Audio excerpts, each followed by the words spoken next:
Olá, minha gente, essa é a nossa 19ª aula de obrigações. Já falamos de tantas coisas, sobre obrigações, Nós já falamos sobre o nascimento das obrigações a partir das suas fontes, já falamos sobre elementos de obrigações, já falamos sobre classificação de obrigações. Tratamos também, talvez, da melhor parte para o credor, que é o adimplemento da obrigação, que pode se dar pelo pagamento, mas existem outras formas de extinção também, que embora não sejam as ideais, mas elas também servem, porque elas nos levam ao cumprimento da obrigação, ainda que de forma indireta, não o cumprimento estrito dela, mas elas levam pelo menos a uma pacificação com a extinção da obrigação. E aí vai dação, vai novação, vai remissão, etc. Bom, passada essa parte, a gente vai ter que estudar agora talvez a parte mais dramática da obrigação, que é o seu inadimplemento, o seu descumprimento. É dramático, mas acontece. E acontece talvez mais do que deveria acontecer, principalmente em momentos de crise. Esse inadimplemento que a gente vai estudar, gente, ele está aqui no nosso Código Civil a partir do artigo 389, do inadimplemento das obrigações. E, segundo a gente vai ver no roteiro, ele pode ser de dois tipos. Ou ele pode ser um inadimplemento absoluto ou inadimplemento relativo. O inadimplemento absoluto é aquele que a prestação ela não foi adequadamente honrada, e não há mais interesse no seu pagamento. Existe isso, professor? Existe. Por exemplo, contratei um sujeito para animar a festa de aniversário do meu filho. No dia da festa ele ficou bebendo no boteco e esqueceu. Uma semana depois de passar da festa, ele entra em contato comigo e fala assim: puxa, esqueci da festa, você tem interesse ainda que eu vá e anime alguma coisa aí para ti? Eu falo, não tenho não. Eu tinha interesse na festa. Então esse inadimplemento, esse descumprimento foi um descumprimento absoluto e ele vai gerar consequências que nós vamos estudar ao longo dessa aula.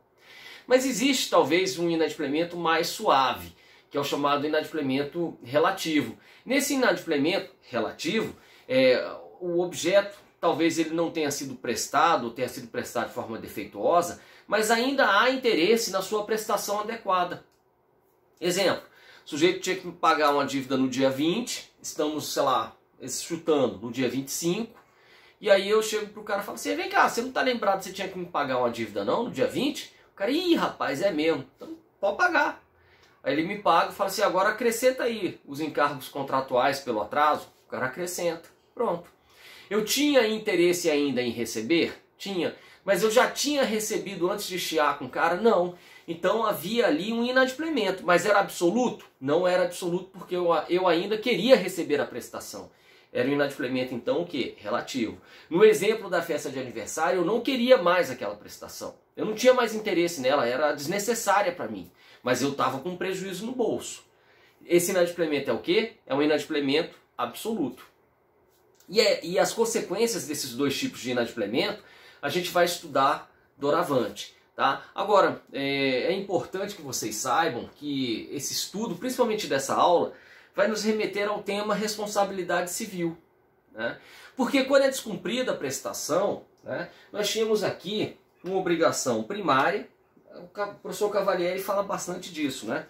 Você tinha uma obrigação primária que pode decorrer dos mais diversos aspectos, pode ser até aquela obrigação decorrente do dever geral de vigilância, do nemine ledere, e aí ela é descumprida.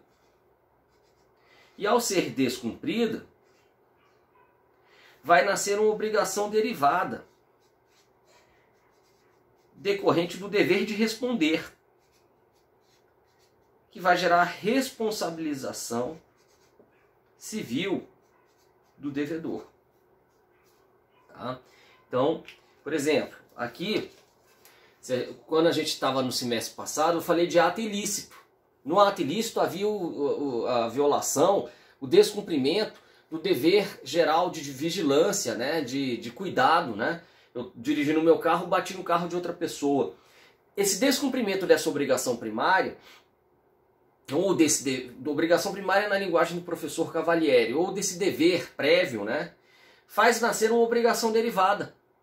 por ato ilícito, por descumprimento, sei lá, de um ato ilícito legal, ou um ato ilícito decorrente da violação da lei, que eu quero dizer, ou um ato ilícito da violação do contrato. Isso faz nascer uma obrigação derivada, decorrente da responsabilização civil do agente que descumpriu aquela obrigação primária ou aquele dever primário, né? Então, gente, vejam que isso nos remete a assuntos que nós já estudamos no semestre anterior. Quando a gente falou de ato ilícito, muita coisa, quem vem assistindo as aulas paulatinamente, vai lembrar que muita coisa está linkada com aquele estudo. E está linkada por isso, por essa constatação do professor Cavalieri. No semestre passado, esse descumprimento era de um dever primário decorrente de lei. Nesse semestre agora, o descumprimento é de uma obrigação previamente assumida. Isso vai nos levar ao estudo do que nós chamamos de responsabilidade civil extracontratual, que nós estudamos no semestre passado, e agora, na aula de hoje, da responsabilidade civil contratual, porque havia um acerto prévio entre as partes. E nós vamos esmiuçar isso, fiquem tranquilos. Tá? Agora, além de vocês terem a chance de estudar isso em 2 semestres introdutórios, e vejam que esses semestres eles vão ser introdutórios para o tema, vocês, na nossa instituição, Uniceub, vocês vão ter oportunidade de fazer um semestre específico de uma matéria chamada responsabilidade civil. E aí, esses conceitos pressupostos que eu passei para vocês, eles vão servir de embasamento teórico para que vocês possam desfrutar um semestre tranquilo ao estudar responsabilidade civil, tá? Mas é isso, gente. Sem mais delongas, vamos aqui avançando no nosso roteiro. Vamos a ele. Inadimplemento das obrigações, disposições gerais. Introdução. É secular o princípio chamado pacta sunt servanda. Os contratos devem ser cumpridos. A vontade, uma vez manifestada, obriga a parte que a emitiu. Então veja, quando você assume uma obrigação por uma fonte contratual, obviamente você vai ter que cumprir esse contrato. Pacta sunt servanda. A vontade, uma vez manifestada, obriga a parte que a emitiu. Regra que, por algum tempo, foi interpretada rigidamente, até ser abrandada por princípios como os contidos na cláusula rebus sic stantibus, que também nós já estudamos quando nós falamos sobre o artigo 317 do Código Civil nas aulas anteriores. Tá? Mas essa regra, rebus sic stantibus, ela vai incidir para reequilibrar o contrato em situações excepcionais. Né? Porque normalmente o princípio basilar que vai nos orientar na aplicação de contratos é o princípio pacta sunt servanda. Né? Bom, mesmo assim, a regra ainda hoje perdura. Que regra? Essa regra aí do pacta sunt servanda. E os efeitos do inadimplemento serão agora estudados. O não cumprimento, portanto, da obrigação ocorre quando, não havendo-se distinta a obrigação, a prestação debitória não é efetuada pelo devedor e nem por terceiro. Ou seja, então o crédito, né, do accipiens, ele não é honrado. O credor não recebe, nem do devedor, nem de terceiro. Então há um inadimplemento. Além disso, o descumprimento deve derivar de fato culposo, imputável ao devedor por força dos artigos 389 e 393, que nós vamos estudar ao longo dessa aula. Eu vou deixar para lê-los por uma questão didática mais adiante. Né? Observe-se, ademais, que se pode diferenciar o inadimplemento absoluto do inadimplemento relativo. E aqui eu já tinha falado para vocês sobre isso na introdução à aula. Né? Ocorre o primeiro, inadimplemento absoluto, quando a obrigação não foi cumprida e nem poderá sê-lo de forma útil ao credor. A mora e a violação positiva do contrato por parte do devedor são exemplos de inadimplemento relativo. Rogério, explica isso pra gente. Explico. Gente, olha só. Quando eu falo sobre inadimplemento absoluto, eu acho que essa ideia já ficou clara. Não há mais como cumprir a obrigação de forma útil ao credor. Mas no inadimplemento relativo, ainda há a possibilidade de você prestar de forma útil. Né? Você não cumpriu como deveria, mas ainda há chance de cumprir. Né? Esse é o inadimplemento relativo. Porque essa prova da OAB, em 2007, trouxe esses dois exemplos. Mora e violação positiva da obrigação. Gente, a mora, a gente vai estudar, e ela vai estar aqui no Código Civil, nos artigos 394 e seguintes, né? Ela está aqui, ó, considera-se em mora o devedor que não efetuar o pagamento e o credor que não quiser recebê-lo no tempo, lugar e forma que a lei ou a convenção estabelecer. Isso é mora. Só que ele não cumpriu desta maneira, mas ainda há interesse no cumprimento. Essa é a questão da mora. E o inadimplemento absoluto, ele não cumpriu, mas não há interesse no adimplemento mais. Já foi, já era. Então, mora, eu acho que não tem dificuldade, porque a nossa própria lei, ela meio que caracteriza a mora no artigo 394. Agora, o que a prova da ordem perguntou em 2007 sobre violação positiva do contrato ou da obrigação é o seguinte, é que o contrato, ele tem deveres implícitos derivados da boa-fé, como, por exemplo, é a função integrativa da boa-fé, né? Por exemplo, lealdade, direito de informação, transparência no trato entre os contratantes, assim vai. Tá? Confidencialidade. Tá? Às vezes a violação de um desses direitos derivados da boa-fé, dessas faculdades derivadas da boa-fé que são implícitas, às vezes a violação a uma delas não faz com que se perca o interesse no objeto principal do contrato. Esse objeto principal ainda pode ser prestado. Por isso que seria um inadimplemento relativo. Tá, eu descumpri lá um dever, né, para uma parte e o direito de outra, né, derivado da boa-fé, implícito ao contrato, mas ainda há interesse na prestação principal. Daí a gente falar que isso é um inadimplemento relativo e não absoluto. Beleza, minha gente? Vamos voltar ao nosso roteiro. Aqui.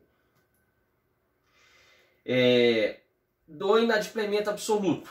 Né? Então, o inadimplemento absoluto como hipótese de responsabilidade civil contratual e a responsabilidade civil extracontratual. Bom, era aquele roteiro resuminho do professor Cavalieri que eu fiz para vocês. Né? Se você tem aqui o inadimplemento, né, uma consequência vai surgir. Vai nascer uma obrigação que o professor Cavalieri chama de obrigação derivada, de reparar o prejuízo pelo inadimplemento absoluto. Tá? Então, a ideia de inadimplemento absoluto e inadimplemento relativo, como eu disse para vocês, ela está ligada a essa obrigação ou dever primário, que para o professor Cavalieri se transmuda e vira uma obrigação derivada. Quando houver uma relação jurídica prévia entre as partes, estabelecendo esta obrigação primária, nós estaríamos diante de uma, então, vamos lá, relação jurídica prévia voluntária. Aí, de qualquer forma, aqui vem perdas e danos, nos dois casos. E aqui, sem relação jurídica prévia. Só que aqui nós vamos ter a responsabilidade civil contratual e aqui a extracontratual, embora as duas tenham as perdas e danos como consequência. Tá? Então veja, às vezes nessa obrigação primária ela deriva de uma relação jurídica prévia voluntária. Às vezes não. Professor, me dá um exemplo disso. Vamos lá. Eu estou dirigindo de forma desatenta e bato o carro. Eu não tinha uma relação jurídica prévia com a pessoa que sofreu a batida. Mas o descumprimento do meu dever de vigilância, que era o meu dever primário, fez nascer a obrigação derivada de arcar com as perdas e danos. Mas eu tinha uma relação jurídica prévia? Não. Então essa responsabilidade civil era uma responsabilidade civil extracontratual. Agora eu descumpri o contrato. E aí isso gerou um prejuízo para outra parte, não há mais interesse no cumprimento daquele contrato. Agora eu tenho só que reparar o dano. Então o descumprimento do contrato mostrou que eu descumpri uma obrigação derivada de uma relação jurídica prévia voluntária.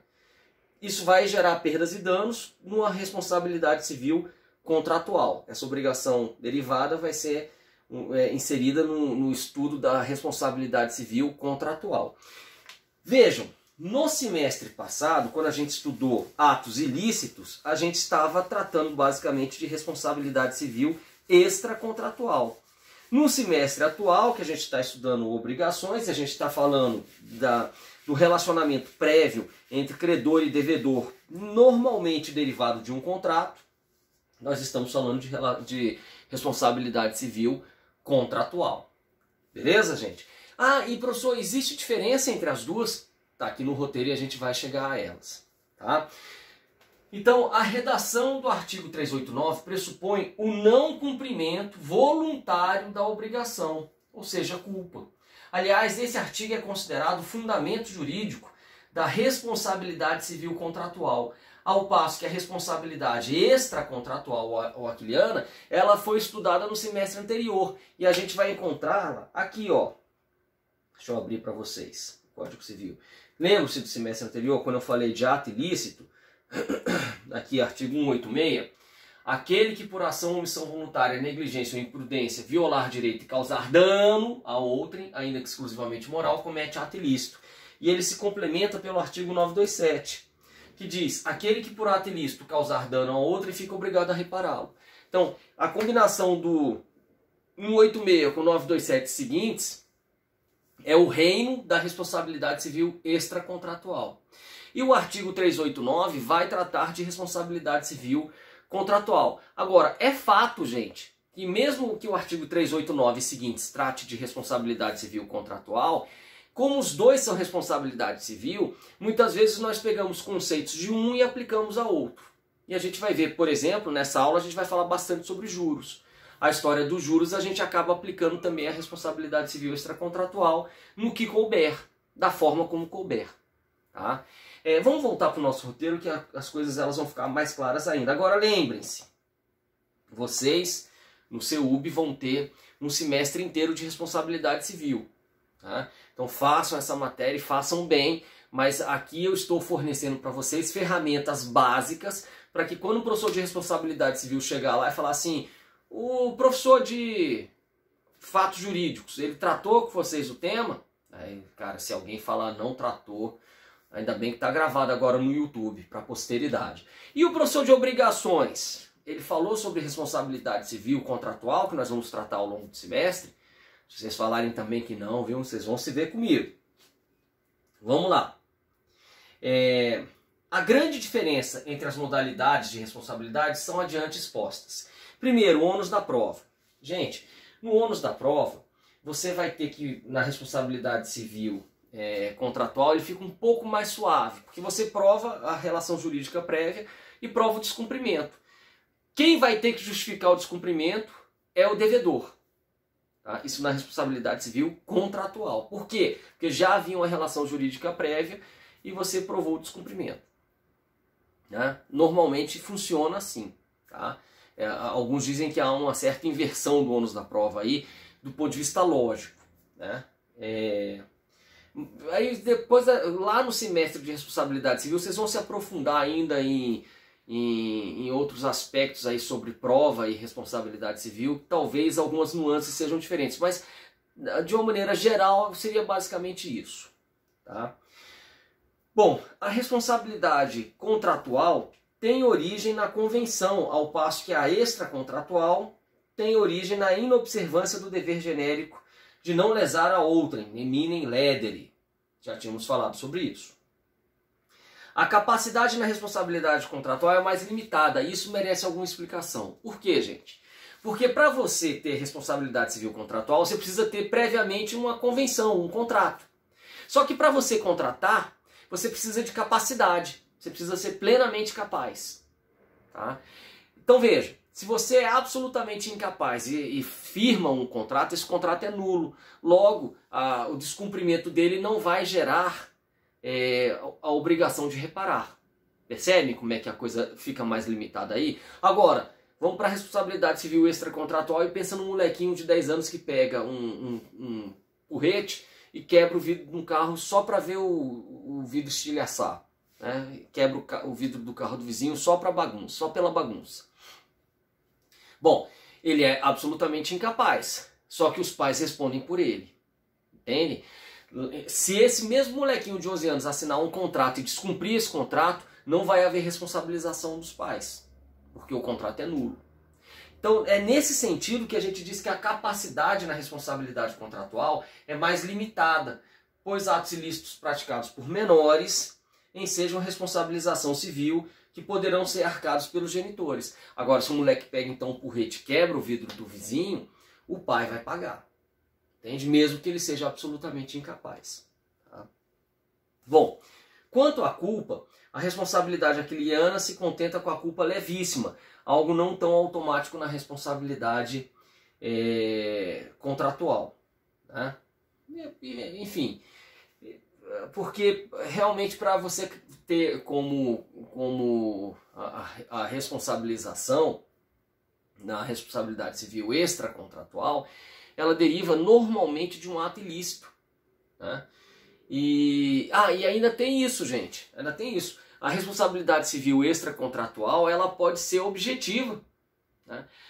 Algumas vezes a responsabilidade civil contratual também é, como na relação de consumo. Mas normalmente ela vai demandar culpa.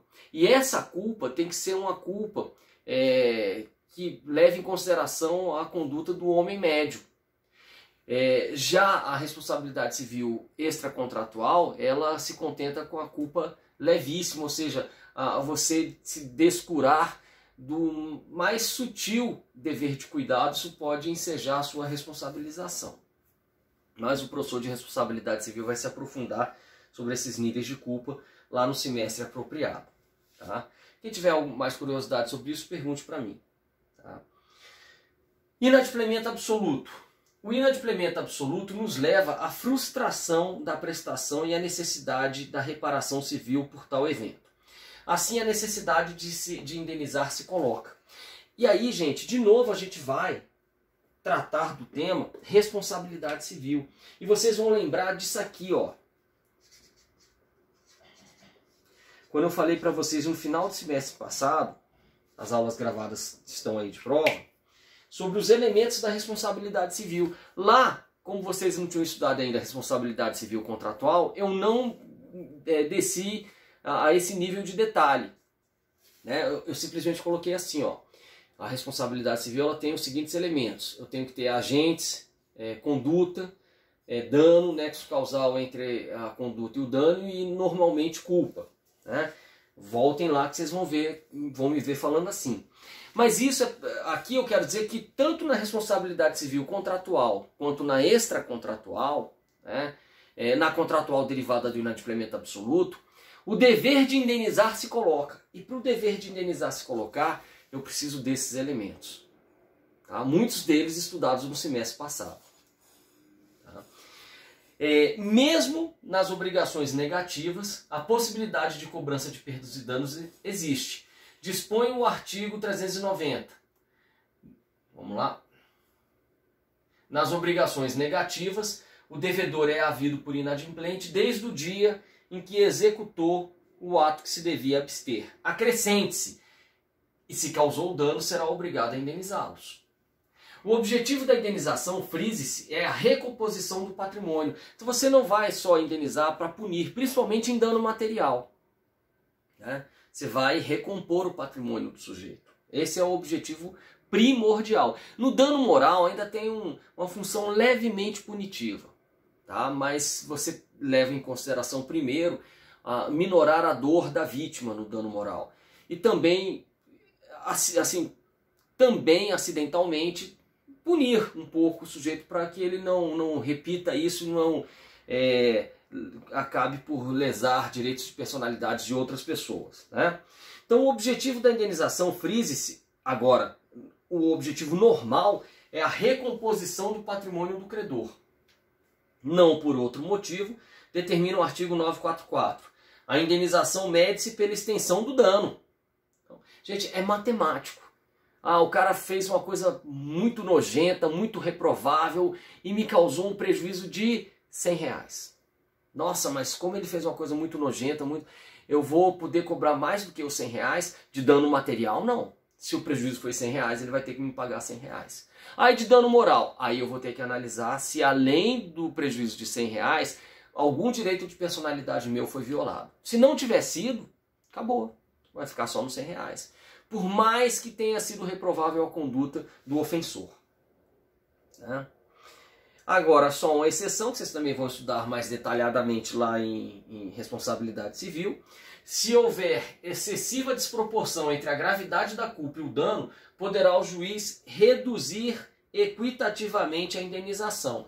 Aqui é o seguinte, é o cara que foi mexer nos botõezinhos lá e tinham dois botões muito parecidos, ele apertou o botão errado e ele causou um prejuízo de $100 milhões para o programa espacial brasileiro. Né? Vejam que se eu for cobrar, a culpa aqui foi uma culpa levíssima, né? O sujeito ele estava ali, ninguém tinha orientado ele, o negócio estava ali à disposição dele para ele limpar, vamos supor que ele foi limpar o negócio. Né? E aí, ao limpar, ele acabou esbarrando num botão e esse botão gerou um prejuízo de $100 milhões. Né? Aqui o juiz, caso a caso, ele pode analisar e falar, não, a culpa foi muito leve para eu medir a indenização pelo valor do prejuízo, que foi $100 milhões. Vou reduzir equitativamente para R$50 mil para esse pobre coitado. Né? Bom, podem se arrolar como elementos da responsabilização civil quais? Primeiro, gente, está aqui, os agentes. Esses agentes têm que ser imputáveis. Né? Prestem atenção à responsabilidade civil contratual para as regras de capacidade para a celebração do contrato. Tá? Tem que haver uma conduta, que é uma ação ou omissão. Tem que haver um dano, que pode ser dano material ou dano moral ou estético. Tem que haver um nexo causal entre a conduta e o dano. E normalmente, como regra geral, a responsabilidade civil ela é subjetiva, ou seja, ela exige a demonstração de culpa do ofensor. Né? Agora eu falei em regra porque nós sabemos, e eu remeto vocês também ao estudo do semestre passado, nós sabemos que existem alguns casos de responsabilidade civil objetiva, em que a culpa do ofensor não precisa ser demonstrada. Não é que ela não exista, ela pode existir ou não, mas ainda que ela exista, ela não precisa ser demonstrada pela parte que invoca o direito a ser reparada. Tá? Bom, então esses são os elementos da responsabilidade civil. Vamos aqui avançar um pouco, porque é o que eu falei, isso aqui vai parecer déjà vu para quem assistiu às aulas do semestre passado, né? De fatos jurídicos. Né?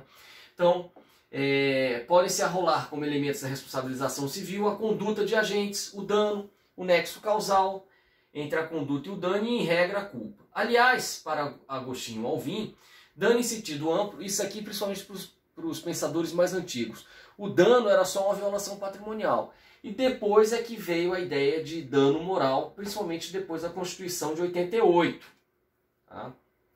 Tá.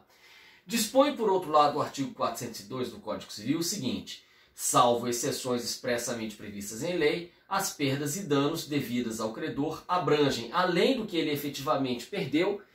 Vejam que isso aqui é responsabilidade civil contratual. E eu falo que muitos conceitos se aplicam a extracontratual. Esse é um deles. Ele está aqui me dizendo que no dano material, né, você vai abranger o que o sujeito efetivamente perdeu. O que ele efetivamente perdeu é o que a doutrina chama de dano emergente. Bati no carro de um motorista de aplicativo.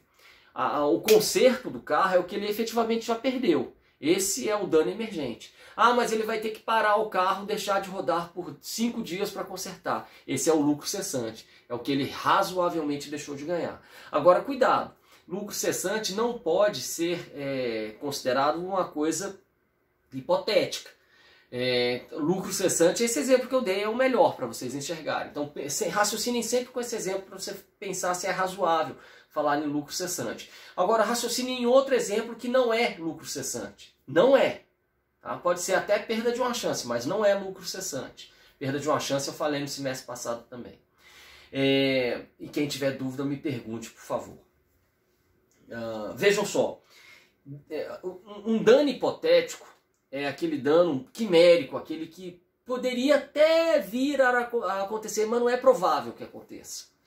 Então eu bati no carro de um candidato a prova para oficial da PM. O cara não chegou a tempo. Tudo bem, eu vou indenizá-lo pelo fato dele não ter chegado a tempo.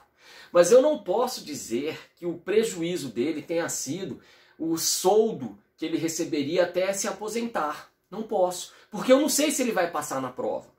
Pensar que seria o soldo que ele teria até se aposentar seria o que nós chamamos de dano hipotético. Eu vou indenizá-lo pelo fato de ter batido e ele não ter podido fazer a prova. Isso aí eu vou ter que indenizar.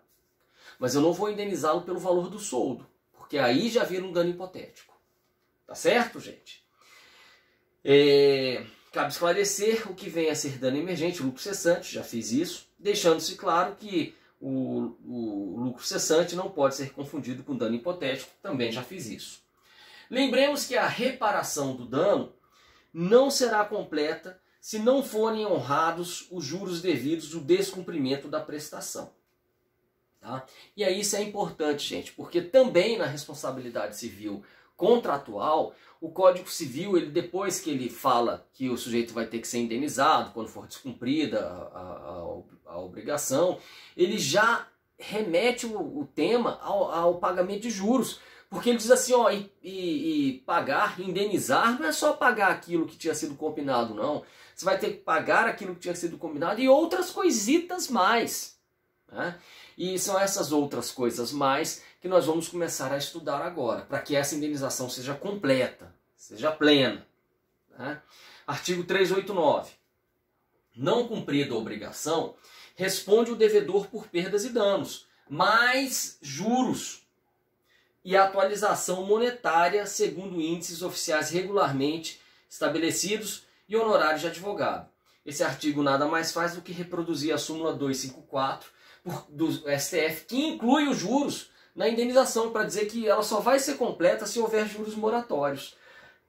Professor, o senhor falou uma palavrinha agora, o quê? Juros moratórios. Súmula 254 do Supremo. Incluem-se os juros moratórios na liquidação, embora omisso o pedido inicial à condenação. Gente, os juros eles podem ser de dois tipos. Né? Juros remuneratórios e juros moratórios. Também isso é muito fácil de entender. Juros remuneratórios são aqueles que você tem a partir de um investimento. Eu aplico o dinheiro numa caderneta de poupança e aquilo vai me render juros remuneratórios. Ninguém está atrasado, ninguém descumpriu a obrigação. Aquele dinheiro está gerando filhotinhos, juros. Esses filhotinhos que não derivam de descumprimento são chamados juros remuneratórios. Eles estão aumentando o capital. Já os juros moratórios são aqueles derivados do descumprimento, seja do inadimplemento absoluto ou relativo. Mas aí você vai ter juros chamados juros de mora ou juros moratórios, tá? Decorrentes do descumprimento da obrigação. Beleza.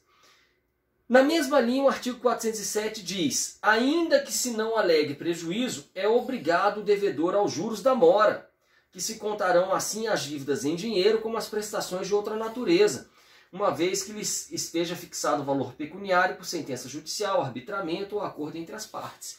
Então esses juros eles vão ser indispensáveis, porque eles que vão trazer a ideia de justiça. E vejam, se eu tivesse recebido a prestação no momento oportuno, eu poderia fazer o que quiser com aquele dinheiro, inclusive aplicar para ganhar mais dinheiro.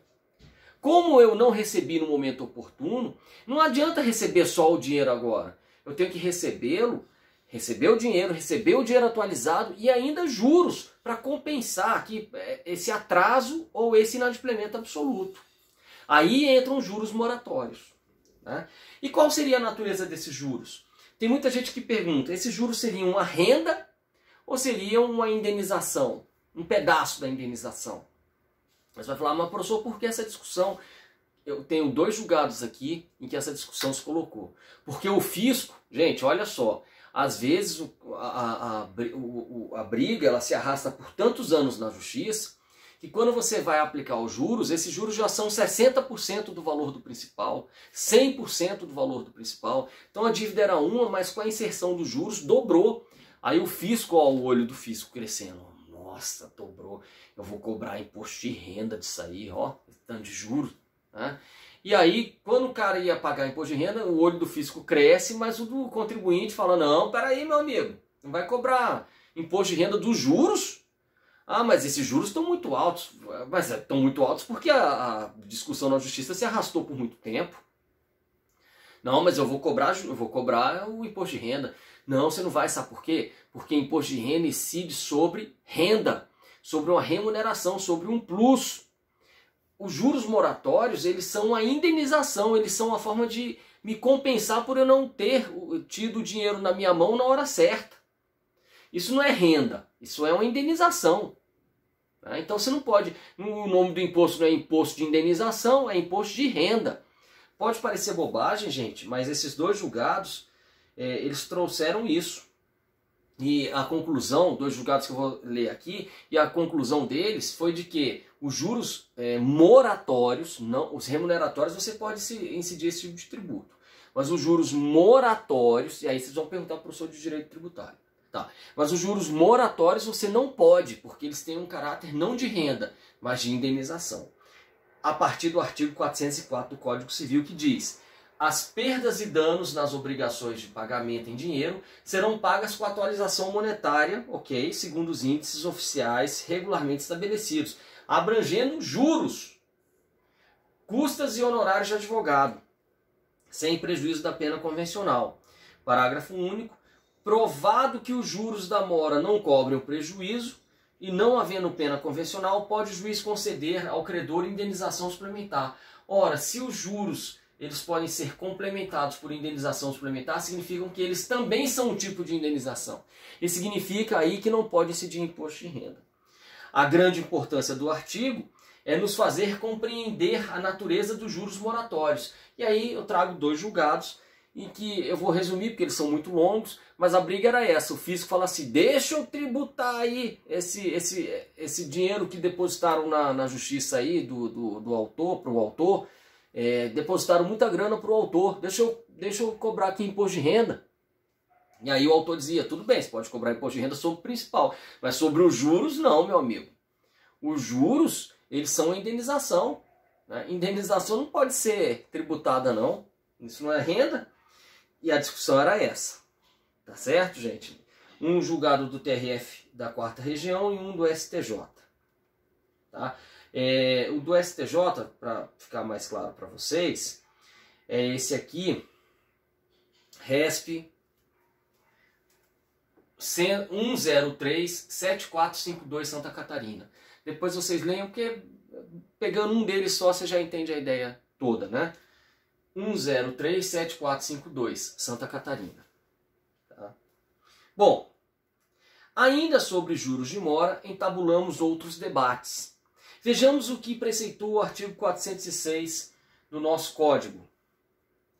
Quando os juros moratórios não forem convencionados, ou forem sem taxa estipulada, ou quando provierem de determinação de lei, serão fixados segundo a taxa que estiver em vigor, para a mora do pagamento de impostos devidos à Fazenda Nacional. Lembrando, nós estamos vendo isso aqui. Eu já falei que toda responsabilidade civil tem um agente, ofensor e vítima, tem uma conduta, que é uma ação ou omissão, e tem um dano, que pode ser um dano material, um dano moral, etc. E dentro do dano nós colocamos também os juros e começamos a estudar esses juros. Tá? Bom, a questão é, esses juros são limitados ou você pode cobrar o que você quiser de juros de mora? Já que esses juros de mora não foram combinados, eles são apenas uma forma de você minorar o prejuízo que você teve por não ter disposto da obrigação no momento oportuno. Né? O nosso Código Civil limita, ele fala assim, ó, o que você pode pagar de juros de mora é o valor máximo que você pode pagar de juros para as dívidas com relação à Fazenda Nacional.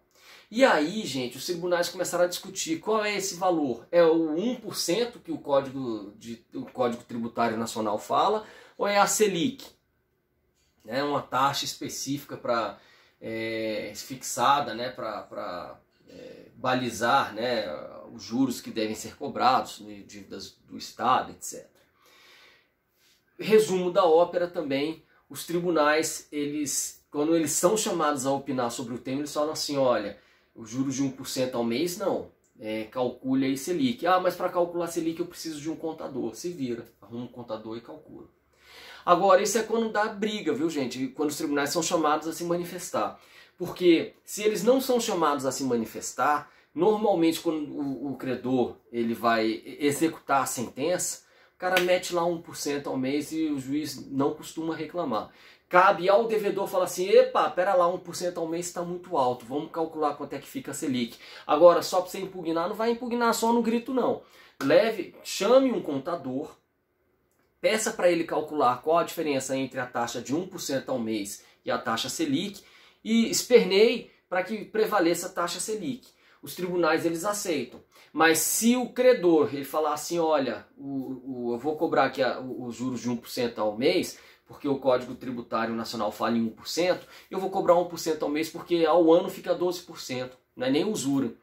Então eu vou cobrar isso aí. Se o devedor não chiar, passa, viu gente? Aqui no TJDF, normalmente, quando o devedor não chia, vai essa taxa de 1% ao mês, que é uma taxa muito salgada. Tá?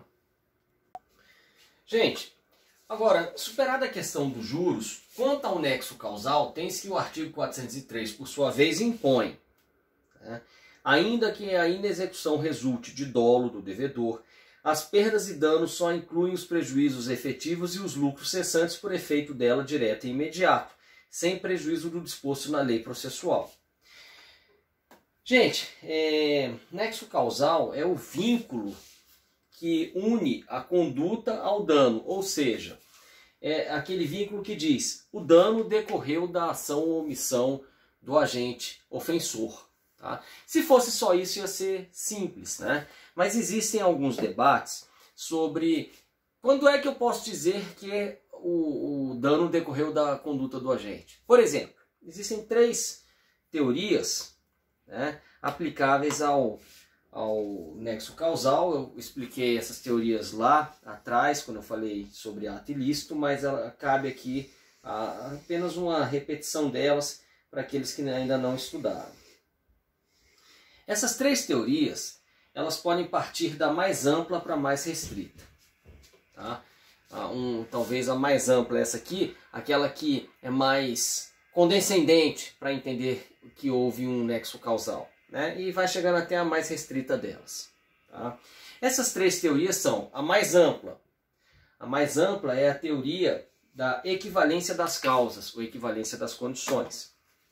Segundo essa teoria, tudo aquilo que leva ao resultado pode ser considerado causa. Tudo aquilo que leva ao resultado pode ser considerado causa. Então vejam como é que ela é ampla, indevidamente ampla para o direito civil. Eu estou gripado, visito um casal de amigos, né? E aí acaba que esse casal de amigos pega a gripe, né? Beleza. 2 dias depois, esse casal de amigos se dirige ao hospital e no caminho do hospital eles sofrem um acidente de carro e morrem. Tá? Agora vamos lá. Tudo aquilo que leva ao resultado é causa. Se o Rogério não tivesse visitado esses amigos, eles não teriam ficado gripados. Se eles não ficassem gripados, eles não iriam ao hospital. Se eles não fossem ao hospital, eles não sofreriam um acidente. Se eles não sofressem um acidente, eles não morreriam. Logo, o Rogério ter feito a visita é uma causa para isso. E aí, minha gente, e Rogério foi descuidado, ele espirrou, não pôs a mão na boca e aí contaminou as pessoas, tá? Com gripe. Bom, mas vejam, então, por outro lado, se o Rogério não tivesse nascido, ele não teria ficado gripado. Então talvez o pai e a mãe do Rogério tenham contribuído para isso também. E se os pais do Rogério não tivessem nascido, o Rogério também não teria existido. E aí eu vou levando isso aí para uma responsabilização ad infinitum. Tá certo, gente? Então por isso que essa teoria ela é ruim para o direito civil. Vocês que estudam direito penal, há quem diga que ela pode ser aplicada ao direito penal. Tá? Mas lá você tem 2 filtros poderosos que vão meio que mitigar essa responsabilização ad infinitum, que seria a tipicidade e a necessidade de que os ilícitos penais eles sejam dolosos, né? Bom, mas se essa teoria não é a melhor, vem uma outra que é mais razoável, essa intermediária aqui, que é a chamada teoria da causalidade adequada. Pela teoria da causalidade adequada, causa é tudo aquilo que ordinariamente leva ao resultado. Causa é tudo aquilo que ordinariamente leva ao resultado. Então a pergunta é, visitar um casal de amigos estando gripado, ordinariamente, leva ao resultado morte por acidente de trânsito? Não. Então isso não é causa adequada. Andar com excesso de velocidade, com pneu careca, sem respeitar as normas de trânsito, ordinariamente leva ao resultado morte por acidente de trânsito? Sim. Então isso é causa adequada. Percebam que a teoria da causalidade adequada ela é mais restrita, ela é mais razoável. Ela elimina um bocado de causa aqui, possível, que não atenderia ao nosso senso de justiça. Mas vem a restritíssima, que é a teoria da causalidade imediata, que é aquela segundo a qual, e aí vocês vão poder se aprofundar se vocês forem lá para a aula de ato ilícito, é aquela segundo a qual a causa ela é algo que direta e imediatamente gera o resultado. Direta, sem intermediários, imediatamente sem intervalos. Né? Então, de todas as causas, eu pegaria aquela mais próxima, aquela que gera o resultado. Há críticas a essa concepção, mas no geral as pessoas meio que aplicam assim. Tá? E os tribunais brasileiros? Os tribunais brasileiros oscilam muito entre essas duas, mas eu sinto uma leve prevalência nos julgados pela teoria da causalidade adequada. Sem contar que alguns julgados tratam essas duas como sinônimas, causalidade imediata e causalidade adequada como sinônimas. Mas eu diria que eu sinto uma prevalência da teoria da causalidade adequada nos tribunais brasileiros. Tá? Bom, então aqui tem um resuminho do professor Francisco Amaral sobre essas três teorias no nosso roteiro.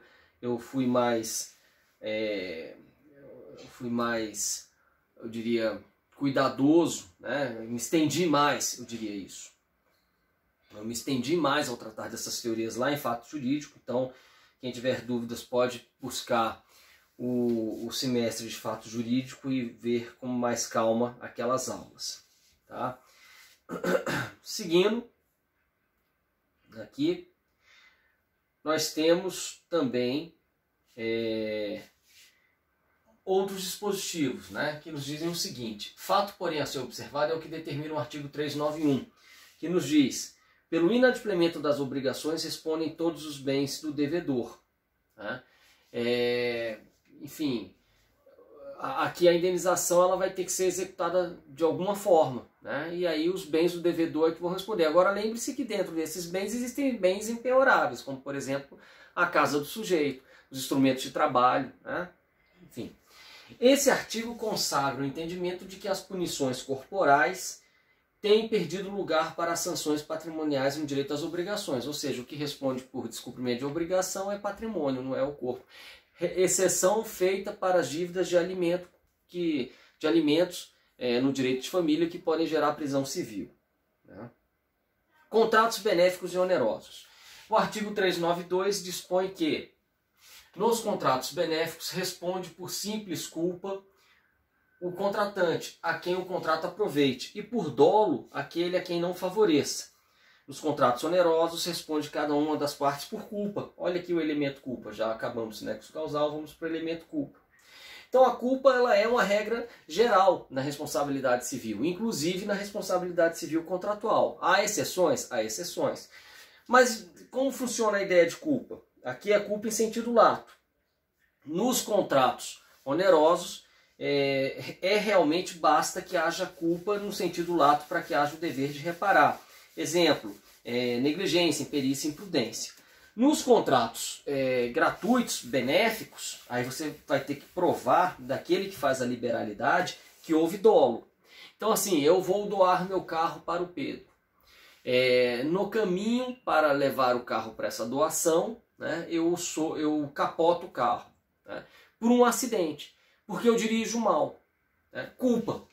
Então, a culpa do doador, ela não pode ensejar a responsabilização do doador, porque é uma regra de direito, quer dizer, de responsabilidade civil contratual. Então, nesse caso, essa culpa não vai ensejar a minha responsabilização. Eu teria que dolosamente falar assim, cara, eu falei que ia doar, mas eu não vou deixar esse carro para ele não, eu prefiro perder o carro, vou ir dolosamente capoto o carro. Não, aí eu respondo. Tá? Então vejam como é difícil você responsabilizar quem faz uma liberalidade no contrato gratuito. No contrato, porque precisa de dolo.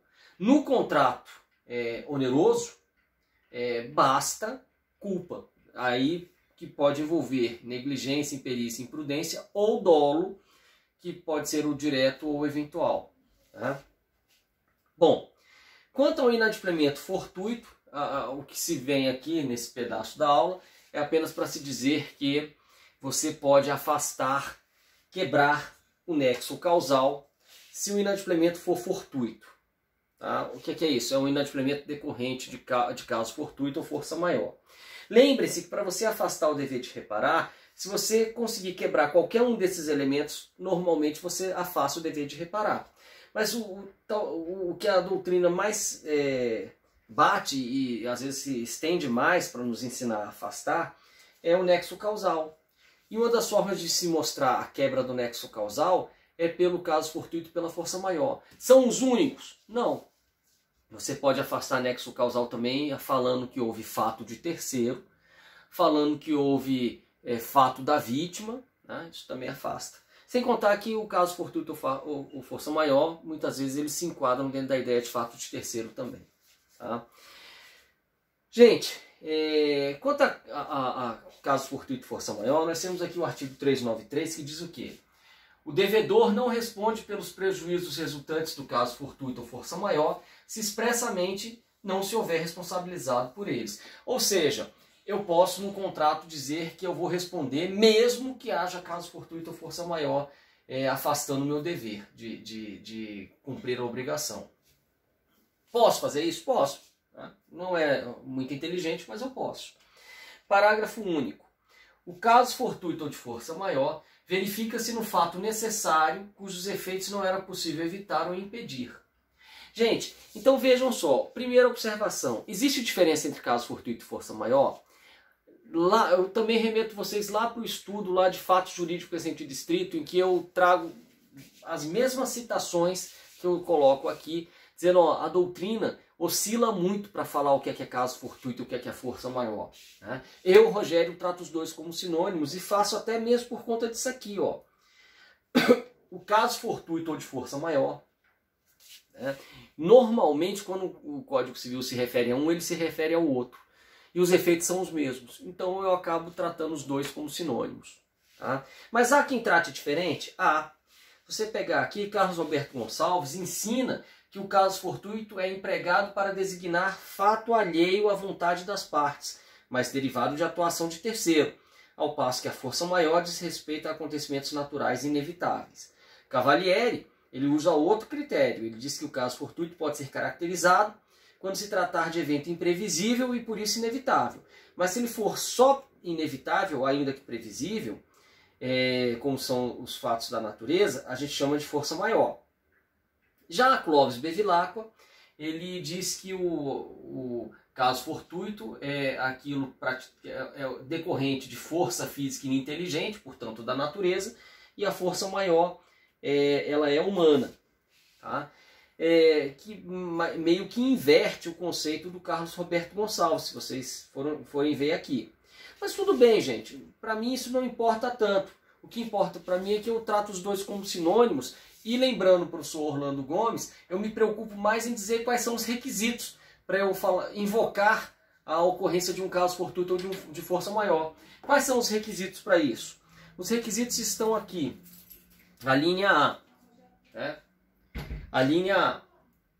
O fato deve ser necessário, ou seja, não há contribuição culposa da parte. Quem invoca o caso fortuito não pode ter sido culpado por isso. E letra B, o fato deve ser superveniente e inevitável. Me dá um exemplo, professor, dessa linha A e B. O Estado não limpou, não desobstruiu as galerias de águas pluviais e as bocas de lobo. Ficou tudo meio entupidão lá, cheio de sujeira. Aí choveu, aquilo inundou, os carros bateram, teve muita confusão por conta disso. O Estado alega. Eu não vou responder por isso, foi caso fortuito. Mas aí a pergunta é, houve contribuição culposa sua, Estado, para que isso tudo acontecesse? Se houve, você não pode invocar o caso fortuito. Né? E segundo, o fato tem que ser inevitável. Né? Ainda que você consiga prever, você tem que mostrar que era inevitável. Assim, eu não tinha Às vezes, mesmo tendo limpado e tendo feito tudo, houve um fenômeno climático estúpido que fez com que chovesse o equivalente a 5 meses em 2 dias. Pronto. Aí eu não tinha, aí era inevitável. Beleza, minha gente? Tá bom? Então é isso. Depois a gente segue na próxima aula falando sobre inadimplemento relativo.